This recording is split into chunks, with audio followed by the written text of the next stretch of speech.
ಎಲ್ಲರಿಗೂ ನಮಸ್ಕಾರ. ಇವತ್ತು ಸೋರೆಕಾಯಿಯಿಂದ ಈ ಮಠಗಳಲ್ಲಿ ಮಾಡುವಂಥ ಮಜ್ಜಿಗೆ ಹುಳಿ ಅಥವಾ ಉತ್ತರ ಕರ್ನಾಟಕದಲ್ಲಿ ಇದನ್ನು ಪಳದೆ ಅಂತ ಕರೀತಾರೆ.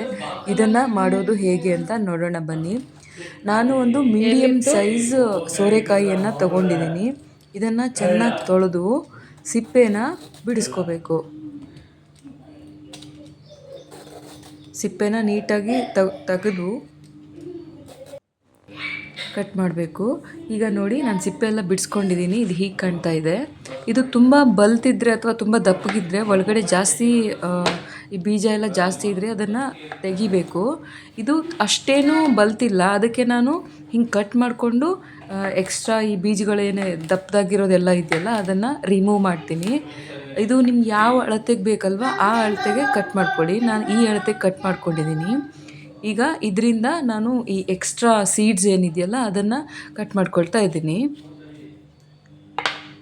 ಇದು ಹೀಗೆ ಬರುತ್ತೆ ಎಕ್ಸ್ಟ್ರಾ ಸೀಡ್ಸ್ ಎಲ್ಲ. ಇದು ತೀರಾ ಬಲ್ತೋಗಿರೋದು ಸೋರೆಕಾಯಿ ಅಲ್ಲ. ಸೊ ನೀವು ಅಷ್ಟೇ ಯಾವಾಗಿದ್ರೂ ಎಳೆ ಆಗಿರುವಂಥ ಸೋರೆಕಾಯಿನ ತೊಗೊಂಡ್ರೆ ಇದು ಜಾಸ್ತಿ ಕೆಲಸ ಇರಲ್ಲ. ಈಗ ನೋಡಿ ಎಲ್ಲ ಸೋರೆಕಾಯಿನ ನೀಟಾಗಿ ಕಟ್ ಮಾಡ್ಕೊಂಡಿದ್ದಾಯಿತು. ಈಗ ಇದನ್ನು ಒಂದು ಪಾತ್ರೆಯಲ್ಲಿ ನೀರು ಹಾಕಿ ಇಟ್ಟಿದ್ದೀನಿ. ಇದರಲ್ಲಿ ಕಟ್ ಮಾಡಿಟ್ಕೊಂಡಿರೋ ಸೋರೆಕಾಯಿನ ಹಾಕಬೇಕು.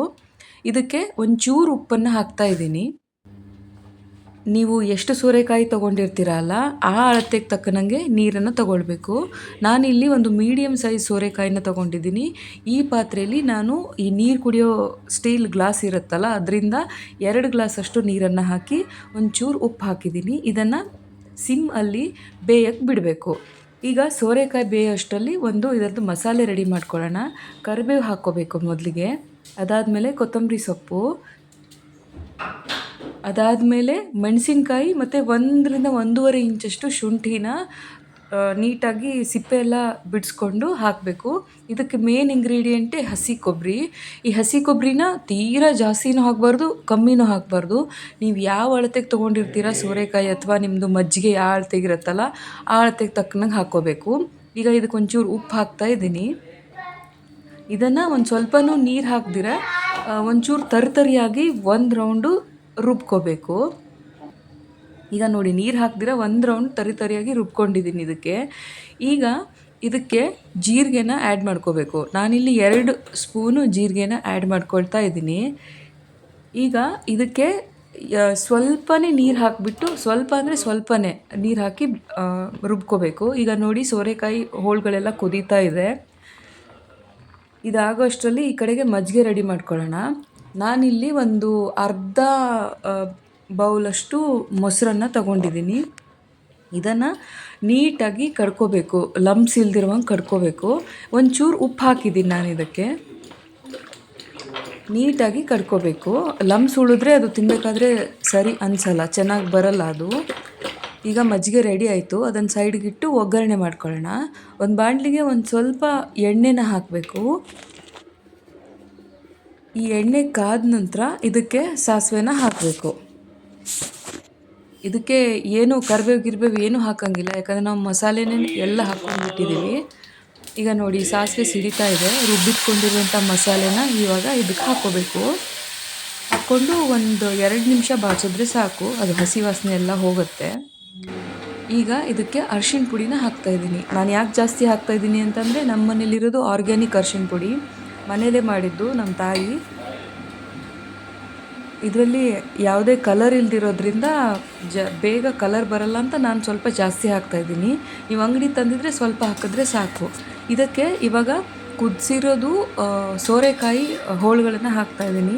ಈ ಸೋರೆಕಾಯಿ ಒಂದು 5ರಿಂದ 7 ನಿಮಿಷ ಸಿಮ್ಮಲ್ಲಿಟ್ಟು ಬೇಯಿಸ್ಕೊಂಡ್ರೆ ಸಾಕು, ಇದಾಗಿರುತ್ತೆ. ಇವಾಗ ನೋಡಿ ಹೋಳುಗಳೆಲ್ಲ ಹಾಕಿ ಮಿಕ್ಸ್ ಮಾಡಿ ಇದು ತಣ್ಣಗಾಗೋಕ್ಕೆ ಕೆಳಗಿಡಬೇಕು. ನೀಟಾಗಿ ಮಿಕ್ಸ್ ಮಾಡಿ ಕೆಳಗಿಡಬೇಕು. ಇದು ಕಂಪಲ್ಸರಿ ತಣ್ಣಗಾಗಬೇಕು, ಇಲ್ಲಾಂದರೆ ಮಜ್ಜಿಗೆ ನೀವು ಹಾಕಿದ ತಕ್ಷಣ ಒಡೆದು ಹೋಗಿಬಿಡತ್ತೆ. ಅಲ್ಲಿ ಮಜ್ಜಿಗೆ ಹುಳಿ ಸರಿಗೆ ಬರೋದೇ ಇಲ್ಲ. ಈಗ ನೋಡಿ ತಣ್ಣಗಾಗಿದೆ. ನಾನು ಆಗಲೇ ಕಡ್ದಿಟ್ಕೊಂಡಿರುವಂಥ ಮಜ್ಜಿಗೆನ ಇದಕ್ಕೆ ಹಾಕಿ ಈಗ ಮಿಕ್ಸ್ ಮಾಡ್ತಾ ಇದ್ದೀನಿ.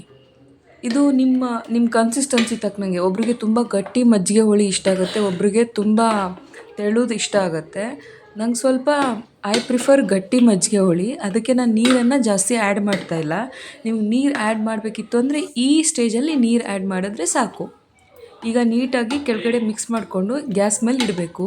ಸಿಮ್ಮಲ್ಲಿ ಕಂಪಲ್ಸರಿ ಸಿಮ್ಮಲ್ಲಿಟ್ಟು ಒಂದು 5 ನಿಮಿಷ ಕೈ ಬಿಡ್ದಿರಂಗೆ ಹೀಗೆ ಅದನ್ನ ಕೈ ಆಡಿಸ್ತಿರ್ಬೇಕು. ನೀವು ಕೈ ಆಡಿಸೋದು ಬಿಟ್ರಿ ಅಂತ ಅಂದ್ಕೊಳ್ಳಿ, ಫುಲ್ ಒಡೆದು ಹೋಗುತ್ತೆ. ಈಗ ನೋಡಿ, ಇದೊಂದು 5 ನಿಮಿಷ ಬಿಸಿ ಆದಮೇಲೆ ಮಜ್ಜಿಗೆ ಹುಳಿ ಹಿಂಗೆ ರೆಡಿ ಆಗಿದೆ ನೋಡಿ.